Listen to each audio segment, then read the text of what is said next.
Yes, dear students, welcome to the session for the unit term. We will go with the numericals. अब यहाँ numericals में हम देखें, हम numerical करते आ रहे हैं, इसमें क्या numerical है और हमको उसको कैसे करना है. तो a hydrogen atom initially in the ground level absorbs a photon which excites it to the n4 level. Determine the wavelength and frequency.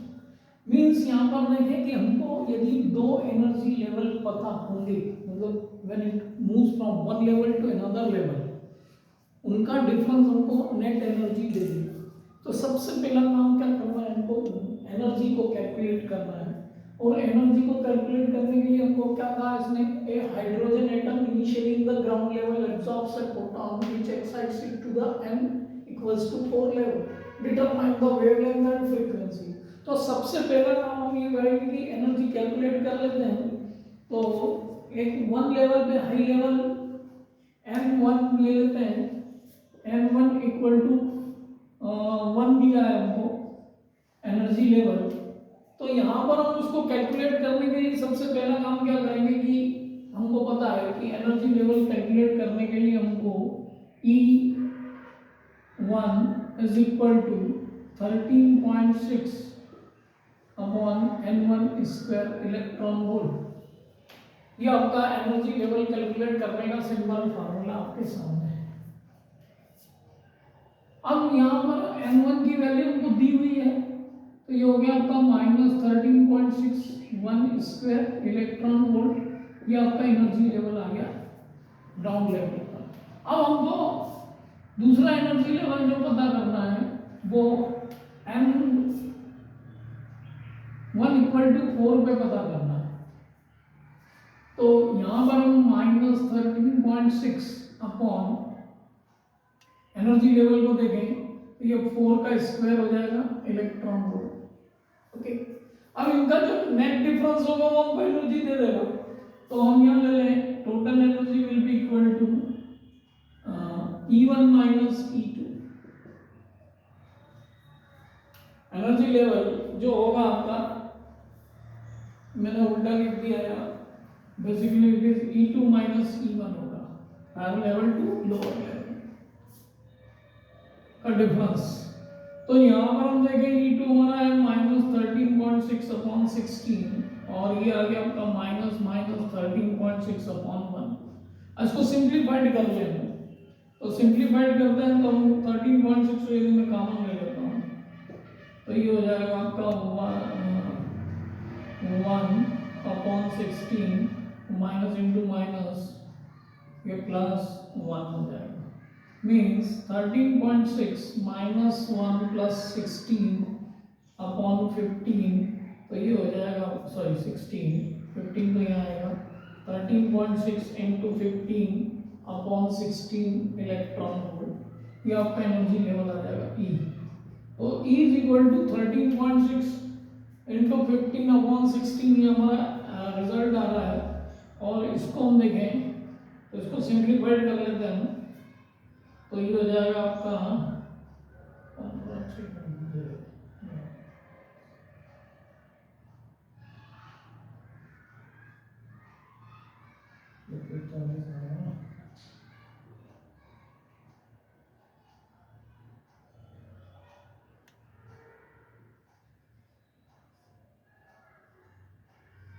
Electron volt. और इसको हम जूल में कन्वर्ट कर लेते हैं 2040. तो यहाँ डेसिमल है, यहाँ पे मीन्स डेसिमल के साथ में रखा हुआ है. आपका ये हो गया 1.6 into 10⁻⁻19 divided by this 16 joule में आ गया. तो इसको कैलकुलेट करेंगे हम तो 16 से ही कैंसिल हो गया आपका. और ये आ गया आपका 204 इंटू 10⁻⁻20 जूल. तो उसको सिंप्लीफाइड ओवर करें तो हमको जो रिजल्ट मिलेगा वो मिलेगा 2.04. एनर्जी जो मिल रही है हमको E इज इक्वल टू आ गया आपका 2.04 इंटू 10⁻⁻18 जूल. ये एनर्जी लेवल हमने कैलकुलेट कर लिया. आपके सामने एनर्जी लेवल आ गया. एनर्जी लेवल को हमने कैलकुलेट कर लिया है. है ना, एनर्जी जो एब्जॉर्ब हो रही है फोटॉन के द्वारा वो हमने कैलकुलेट कर ली। अब हमको क्वेश्चन में बेसिकली कैलकुलेट क्या करना है, वेवलेंथ को कैलकुलेट करना है।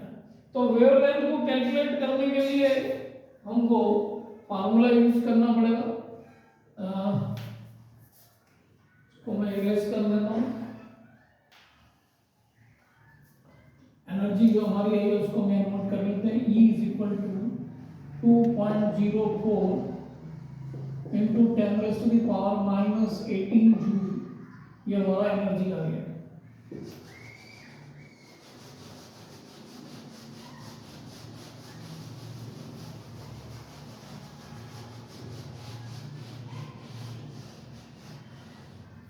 T is equal to 2.04 into 10⁻⁻18 joule. अब हमको पता है कि E is equal to हमारे पास में फार्मूला है hc upon lambda, where lambda is the wavelength। तो हम इसको ले लें h upon c upon E। h क्या है आपका, प्लैंक्स कांस्टेंट है, h is प्लैंक्स कांस्टेंट, और c आपकी स्पीड ऑफ लाइट है। सबकी वैल्यू हमको नोन है, पर नहीं पता है तो हम लिख लेते हैं।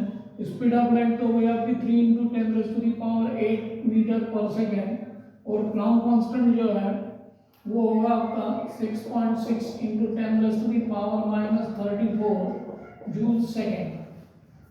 और E अभी हमने कैलकुलेट किया, इन सब की वैल्यू हम सब्स्टिट्यूट कर देते हैं यहाँ पे। तो ये हो गया आपका 6.6 × 10⁻⁻34। स्पीड ऑफ लाइट आपको पता है 3 × 10⁸, और डिनोमिनेटर में आपकी एनर्जी आ गई 2.04 × 10⁻⁻18। सिंप्लीफाइड करेंगे तो ये हो गया आपका 19.8 10⁻⁻34, और ये 18 + 8 26 + 26 हो गया। डिनोमिनेटर में आपका 2.04 बैठा हुआ, तो लेम्बा आपका निकल गया है, उसको हम कैलकुलेट कर लेते हैं। 19.8 डिवाइडेड बाय 2.04 इंटू 10 की पावर हो जाएगी आपकी -8। ये पूरा आपका मीटर है, लेम्बा जो है वेवलेंथ जो होगी मीटर। अब इसको और सिंप्लीफाइड करेंगे हम, तो जो फाइनल आंसर आ रहा है उसको हम देखें, तो इसको कैलकुलेट करेंगे हम। तो it is around 9.7 into 10⁻⁸ meter lambda, or we can say 0.97 into 10⁻⁻9 meter, or 0.97 nanometer। Okay, तो यहां पर हमने वेवलेंथ को कैलकुलेट कर लिया। अब हमको फ्रीक्वेंसी को कैलकुलेट करना है, तो फ्रीक्वेंसी आसानी से कैलकुलेट हो जाएगी आपकी। फ्रीक्वेंसी को कैलकुलेट करने के लिए आपके पास में लैम्बडा आ गया है, मैं इस क्वेश्चन को सिंपली यही कर देता हूँ। F इज इक्वल टू क्या होगा आपका, C अपॉन लैम्बडा होगा। C आपकी स्पीड ऑफ लाइट है 3 × 10⁸ मीटर पर सेकेंड, और लैम्बडा भी आपने कैलकुलेट किया, दैट इज 0.97 नैनोमीटर है, तो 10⁻⁻9। तो ये हो गया आपका 3.0.97, तो ये आएगा तो ऊपर 10⁻17 हो जाएगा। और इसको फाइनल सिंप्लीफाइड करें हम, तो जो वैल्यू आएगी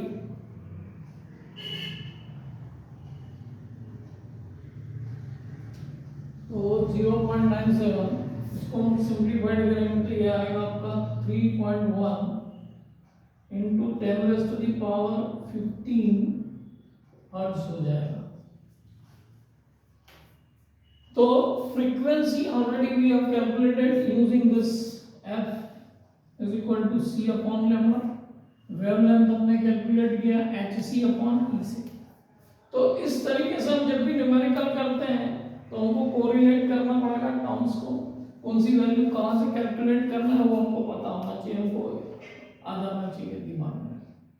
सो we can do it very easily and accordingly we can attempt the questions which is related with any competitive examination। आप इन क्वेश्चंस, इस टाइप के क्वेश्चंस करते रहेंगे तो आपकी स्पीड बढ़ेगी।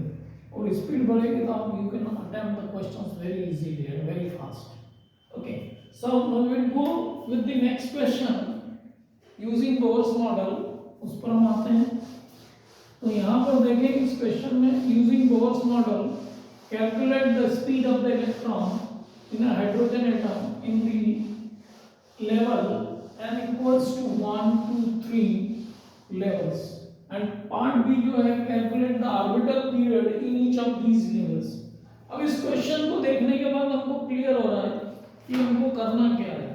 तो सबसे पहले हमको ऑर्बिटल स्पीड का फार्मूला देखना पड़ेगा, है ना।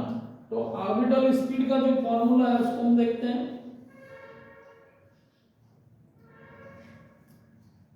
तो सबसे पहले हम अज्यूम कर लेते हैं let orbital speed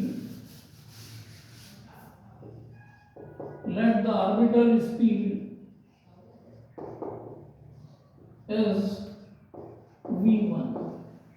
orbital speed v1 लिख लिया हमने। इसके बाद में फार्मूला ले लेते हैं। तो ये फार्मूला जो आएगा आपका e square upon n1 4 pi epsilon not और h अपॉन 2 पाई। ये ऑर्बिटल स्पीड का फार्मूला है। इसको थोड़ा सा सिंप्लीफाइड कर लेते हैं।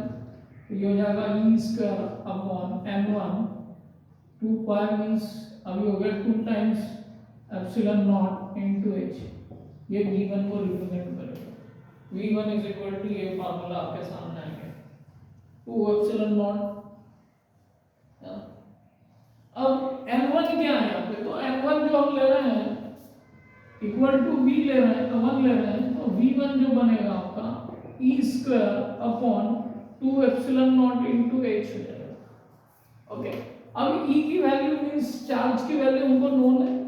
e आपका 1.6 into 10 raise to the power minus 19 coulomb. इसका स्क्वायर ले लिया हमने। 2 जो है multiplied with permittivity of free space, वो हमको पता है। Permittivity of free space 8.85 into 10 raised to the power minus 12। Planck constant भी हमको known है। Planck constant is also known to us। अब इसकी वैल्यू कैलकुलेट कर लेते हैं। हमने यहाँ सब्स्टिट्यूट कर दिए। All value v1 is equal to 1.6 charge, 2 permittivity of free space 8.85 into 10 raised to the power 12 ले लिया। h की वैल्यू ले ली 6.6 into 10 raised to the power minus 12। इसको हम कैलकुलेट करेंगे तो हमारा जो आंसर आएगा वो आएगा आपका 2.18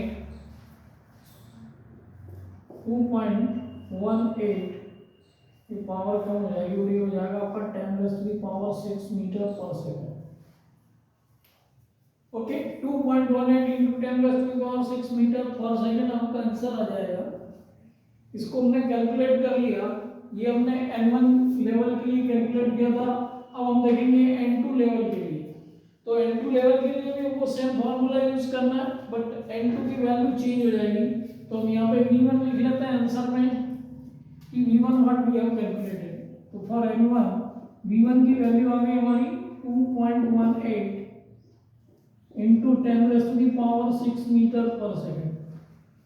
अब फार्मूला तो ये यूज करना है, तो मैं यहां से इसको हटा देता हूं। अब ये जो हो जाएगा आपका v2 के लिए हो जाएगा v2 ले लें। इसको v2 अज्यूम कर ले। तो v2 अब आपका फार्मूला क्या हो जाएगा e स्क्वायर अपॉन n1 की जगह n2 epsilon not h e square आपको पता है 1.6 into 10 raised to the power minus 19 square और ये आ गया 2। n2 की वैल्यू आपकी 2 है। Epsilon not 8.85 into 10 raised to the power minus 12 और h जो है आपका 6.6 into 10 raised to the power minus 34 joule. इन सबको सब्स्टिट्यूट कर दिया हमने। अब इसको हम फाइनल आंसर देखते हैं। तो ये 1.6 का स्क्वायर है, 10 raised to the power minus 38 हो गया। डिनोमिनेटर में आपके 4 आ गया, 8.85 इंटू 10 6.6 और ये पावर को ऐड करेंगे 34 एंड 12 ये पावर हो जाएगी आपकी 46। ओके अब इसको सिंप्लीफाइड कर लेते हैं। सिंप्लीफाइड करने के बाद हमको जो आंसर आ रहा है वो आ रहा है आपका 1.09 इंटू 10⁻⁶ मीटर पर सेकेंड। तो लेवल 2 पर स्पीड क्या आ रही है इंटू लेवल पर v2 जो आ रहा है 1.09 इंटू 10⁻⁶ मीटर पर सेकेंड आएगा। इसको सब्स्टिट्यूट यहाँ पे नोट कर लेते हैं हम। v2 हमको मिल गया 1.09 into 10⁻⁶ metre per second. Okay now we will go with the next one. अब इसमें हमारे को n3 लेवल पे थर्ड लेवल पे देखना है तो n3 की वैल्यू जो है आपकी सब्स्टिट्यूट करेंगे यहाँ पे। n3 की वैल्यू आपकी 3 हो जाएगी। इसको कैलकुलेट कर लेते हैं। तो यहाँ पर हमने यहाँ लिख लेना है कि ये n2 equal n1 equal to 2 के लिए कैलकुलेट किया मींस n2 मान लें इसको और ये v1 आ गया v2 आ गया। अब फार्मूला तो सेम है उस फार्मूले को हम यहाँ फिर से डिराइव कर लेते हैं। Derive means just we have to write it. तो ये हो जाएगा आपका इसी के बेस पे ये v3 हो जाएगा e square upon 2n3 epsilon naught into h। n3 की वैल्यू यहाँ 3 हो जाएगी फॉर लेवल 3। तो मैं यहाँ लिख देता हूँ n3 इक्वल टू 3 तो हमको v3 मिल जाएगा। यहाँ नोट कर लेंगे हम। ये हो गया आपका 1.6 इंटू 10⁻⁻19 का स्क्वायर टू n3 की वैल्यू 3 है। एप्सिलॉन की वैल्यू हमको पता है। Permittivity of free space 8.85 into 10⁻⁻12 और 6.6 इंटू 10⁻⁻34 जूल से। इसको सिंप्लीफाइड करेंगे तो हमको आंसर मिल जाएगा 1.6 स्क्वायर ये हो गया आपका 10⁻⁻38 डिनोमिनेटर में 6 इंटू 8.85 है 6.6 भी है और पावर जो है आपकी -46।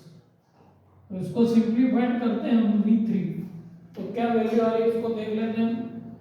ये आएगा आपका करीबन 7.27। इसको पूरा कैलकुलेट करेंगे तो ये आएगा आपका 7.27 into 10⁻5 metre per second. Calculation आसानी से हो जाएगा। ये 38 इसकी पावर 46 है ये पावर 10⁻8 हो जाएगा आपका -8 और ये जो वैल्यूज हैं ये इसकी पावर को रिड्यूस करेंगे तो अल्टीमेटली हमको ये 7.27 into 10⁻5 metre per second speed आ गई। अब हमने calculate the speed of the electron in hydrogen atom part A को कर लिया। v3 इज इक्वल टू हमको मिल गया यहाँ पे 7.27 इंटू 10⁻5 मीटर पर सेकेंड। ये हमारे पार्ट ए का आंसर आ गया। ओके अब हमको पार्ट बी में देखना है calculate the orbital period in each of these levels. इस सोच चलते हैं तो सबसे पहले हम अज्यूम कर दें कि लेट द ऑर्बिटल मैं फार्मूला यहाँ बने रहने देता हूँ काम में आएगा हमको।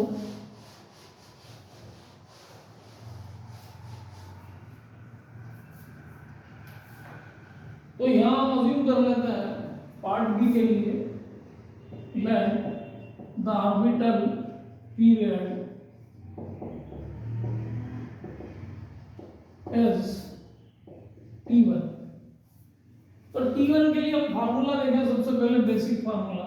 तो t1 इज इक्वल टू आपका हो जाएगा 2πr1 upon v1। v1 already हमने कैलकुलेट कर लिया है। r1 को हमको कैलकुलेट करना पड़ेगा। तो r1 के लिए हम देखें क्या फार्मूला यूज करेंगे। तो r1 इज इक्वल टू हो जाएगा आपका यहाँ लिख लेते हैं r1 is equal to n1 square h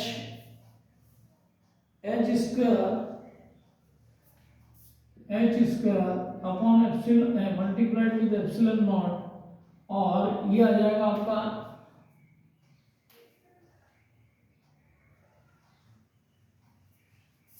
pi m e m square. Okay, m e square लिखना है। ओके, एम ई स्क्वायर आ गया। ओके, तो R1 की वैल्यू यहाँ हम सब्स्टिट्यूट कर दें और V1 को भी यहाँ ले लें तो हमको T1 का पूरा फार्मूला क्लियर हो जाएगा। तो 2 पाई R1 आपका ये आ रहा है N1 square H square epsilon naught upon pi m e square. और V1 का फार्मूला हमारे पास में है ऑलरेडी, इसको भी ले लेते हैं। V1 की जगह हम ले लेते हैं ई स्क्वायर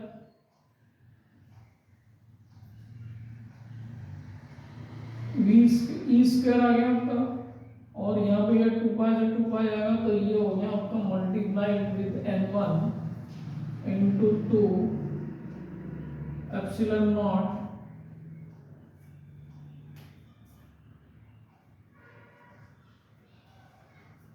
इंटू H।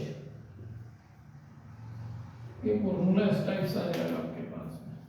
तो अब यहाँ पे देखें हम, तो ये हो गया आपका पाई से पाई कैंसिल, आपका ये हो गया 2 2 जा 4 N1 क्यूब हो गया, H का क्यूब हो गया, एप्सिलॉन नॉट आ गया, और डिनोमिनेटर में m e to the power 4 हो गया T1 इक्वल।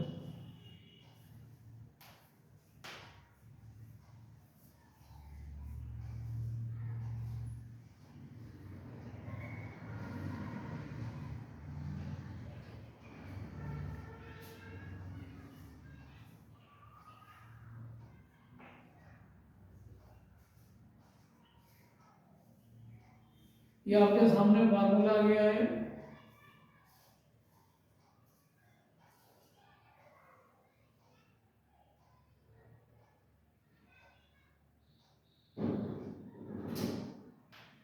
ओके, अब यहाँ सब वैल्यूज हम सब्स्टिट्यूट कर देंगे तो हमको आंसर मिल जाएगा।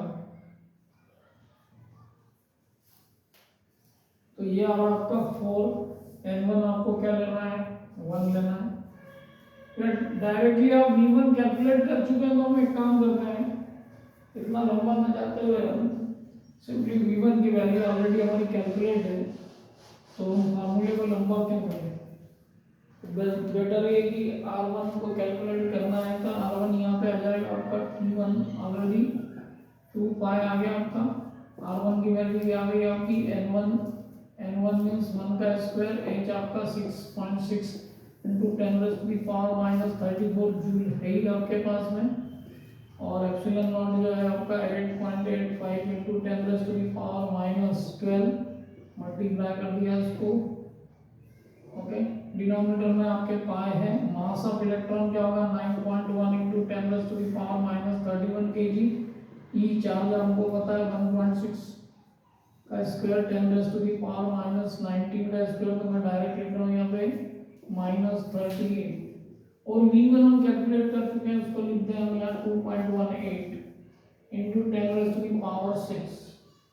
आसान है, कैलकुलेशन को क्यों कॉम्प्लिकेटेड करें। तो simply V1 is known to us, तो हमने V1 को डायरेक्ट लिख दिया instead of writing the formula. Okay, अब यहाँ पर देखो आपके पास में सभी वैल्यूज हैं, इनको कैलकुलेट करेंगे हम तो T1 की वैल्यू हमको मिल जाएगी। तो थोड़ा सा ध्यान से देखें आप, यहाँ पावर आपकी 31 के 38 है तो ये पावर को रिड्यूस करेगा, ये 34 है आपका,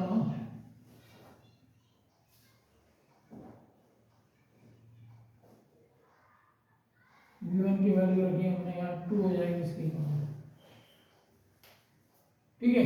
तो इसको कैलकुलेट करते हैं हम, तो कैलकुलेशन करने के बाद जो हमारा आंसर आ रहा है वो आ रहा है 15.27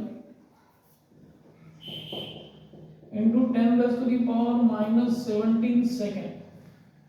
ये वैल्यू आ रही है T1। Time period orbital period जो आ रहा है इसको थोड़ा सिंप्लीफाइड करेंगे हम तो ये हो जाएगा आपका 1.527 into 10 raise to the power minus 16 second. ये ऑर्बिटल पीरियड आ गया फॉर लेवल 1। अब ऑर्बिटल पीरियड लेवल 2 के लिए भी जाना है तो सेम फार्मूला यूज करना है, तो V2 हो जाएगा 2 पाई R1, तो will go with that also.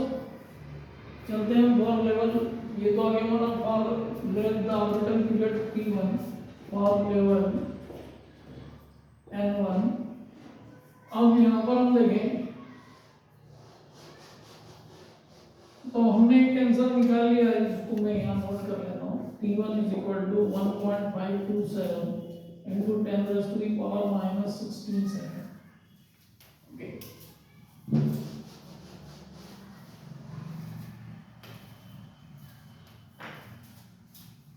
अब हम यहाँ T2 के लिए बात करें, फार्मूला भी रहेगा आपका 2 पाई R2 अपॉन V2।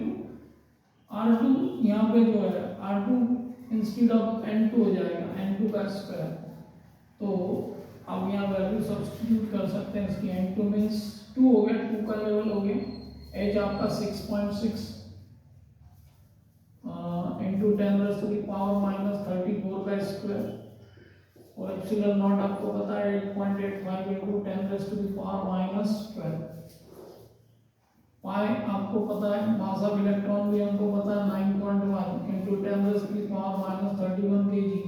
चार्ज आपका है 1.6 into 10 raise to the power minus 19 का स्क्वायर हो जाएगा, ई स्क्वायर है। तो अब V2 की वैल्यू को सब्स्टिट्यूट करना है, हमने R2 की वैल्यू सब्स्टिट्यूट कर दी। तो V2 की वैल्यू हमारे पास में डायरेक्ट है, we will put that 1.09 into 10 raise to the power 6। Okay, अब इसमें सिंपल कैलकुलेशन आपको करते रहना चाहिए। ये हो गया आपका 4, ये हो जाएगा आपका 6.6 का स्क्वायर, इसकी 8.85 को ले लें आप साथ में, इसकी पावर हो गई आपकी 68 और ये माइनस की 12 हो गई।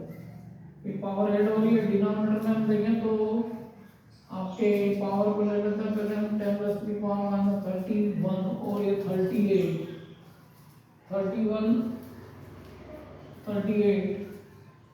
ये हो जाएगा आपका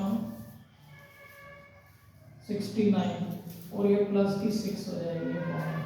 ये 1.09 आ गया आपका, 1.6 का स्क्वायर आ गया, और ये आपका 9.1 और ये 5। इन सबको हम कैलकुलेट करते हैं तो हमारा जो आर्बिटल पीरियड कैलकुलेट होके आता है वो आता है आपका 1.22 into 10 raise to the power minus 15 second.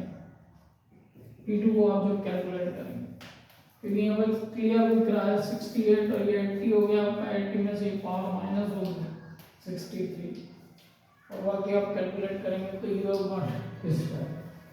तो हम यहाँ अपने टाइम पीरियड को कैलकुलेट कर लिया।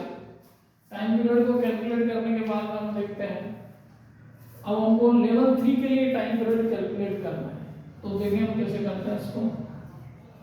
तो मैं इसको इरेज कर देता हूँ। T2 की वैल्यू हम यहाँ लिख लेते हैं, आंसर आ गए मतलब हमारे इस पार्ट में। T2 आ गया हमारा 1.22 into 10 raise to the power minus 15 second. अब हमको T3 फॉर लेवल 3 निकालना है, तो हमको यहाँ पे ये जो फार्मूला है इस फार्मूले को बेस बना के हम यहाँ पे R3 कर लेते हैं और यहाँ V3 कर लेते हैं। फॉर लेवल क्या हो जाएगा आपका यहाँ पे, तो N3 हो जाएगा, N3 मीन्स 3 हो जाएगा। ठीक है, तो अब यहाँ पर देखें आप V3 को नोन टू अस, ये वैल्यूज लिखी हुई है आपकी V3 की, इसको ले लेंगे तो ये हो गया आपका 2 इंटू पाई R3 आपका N1 मीन्स 3 का स्क्वायर हो जाएगा, H स्क्वायर जो है आपका 6.6 into 10 raise to the power minus 34 का square, 8.85 into 10 raise to the power minus 12 आ जाएगा आपका। डिनोमिनेटर में देखें तो पाई ऑलरेडी बैठा हुआ है, mass 9.1 into 10 raise to the power minus 31। V3 की वैल्यू अब हमको ई स्क्वायर लिखना है, तो 1.6 into 10 raise to the power minus 19 का स्क्वायर, और V3 जो हमने कैलकुलेट किया हुआ इसको सब्स्टिट्यूट कर देंगे हम 7.27 into 10 raise to the power 5 metre पर सेकंड। तो इनका कैलकुलेशन करके हम निकालेंगे तो क्या आंसर आ रहा है इसको हम देखते हैं। तो सिंपल कैलकुलेशन हमको करते रहना चाहिए, और कैलकुलेशन करने के बाद में हमारा क्या आंसर आ रहा है इसको देख लेते हैं। तो इसको कैलकुलेट करने के बाद में हमको मिल रहा है 4.12 into 10 raise to the power minus 15 second. ये आपका आ गया T3 के लिए, यहाँ मुझे T3 लिखना पड़ेगा, time orbital time period T3। तो T3 का हमारे पास में आ गया। तो हमने यहाँ ऑर्बिटल पीरियड तीनों का निकाल लिया, तीनों लेवल्स के लिए कैलकुलेट कर लिया according to Bohr's model. For the hydrogen atom speed of the electron निकाला, तो ऑलरेडी निकाल चुके थे। ऑर्बिटल इसका स्पीड निकाल चुके हैं। ऑर्बिटल पीरियड क्या होगा वो कैलकुलेट कर लिया हमने तीनों लेवल में। तो यहाँ पर हमारे पास में T3 लेवल का ये आंसर आ गया, टाइम पीरियड फॉर लेवल 3।